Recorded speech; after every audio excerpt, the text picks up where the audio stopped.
தென்னாப்பிரிக்காவுக்கு எதிரான முதல் ஒருநாள் போட்டியில இந்திய வீரர் ருதுராஜ் கேக்வாட் மிக குறைந்த ரன்களிலேயே அவுட் ஆகி பெவிலியனுக்கு திரும்பினார். இதையடுத்து இரண்டாவது ஒருநாள் போட்டியில வெகுண்டெழுந்து சதமடித்தார். இது சர்வதேச கிரிக்கெட்ல அவரின் முதல் ODI சதமாகும். இந்த நிலையில ருதுராஜ் சதமடித்தால் அந்த போட்டியில அவர் விளையாடும் அணி தோற்றுவிடுவதாக புள்ளி விவரங்கள் வெளியாகியிருக்கு. சென்னை சூப்பர் கிங்ஸ் அணிக்காக ஆடும் ருதுராஜ் முதல் IPL சதத்தை அடித்தபோது சென்னை அணி தோல்வியை தழுவியது. சையது முஸ்டாக் அலி T20 தொடர்ல ருதுராஜ் சதமடித்த போது மகாராஷ்டிரா அணி தோற்றுள்ளது. இந்திய T20 அணிக்காக முதல் சதத்தை அடித்தபோது இந்தியா அப்போட்டியில் தோல்வியடைந்தது. இதேபோல சென்னை அணிக்காக இரண்டாவது IPL சதத்தை அவர் அடித்தபோது CSK மீண்டும் ஒரு தோல்வியை சந்தித்தது. அந்த வரிசையில தற்போது தென்னாப்பிரிக்க அணிக்கு எதிராக ருதுராஜ் தனது முதல் சதத்தை அடித்தபோது இந்திய அணி தோல்வியடைந்திருக்கிறது.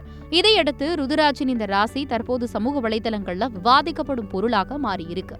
இதை பார்த்த ரசிகர்கள் கஷ்டப்பட்டு சதமடிச்சும் கூட அவருக்கு இப்படி நிலைமையா என்று கருத்து தெரிவித்து வருகின்றனர்.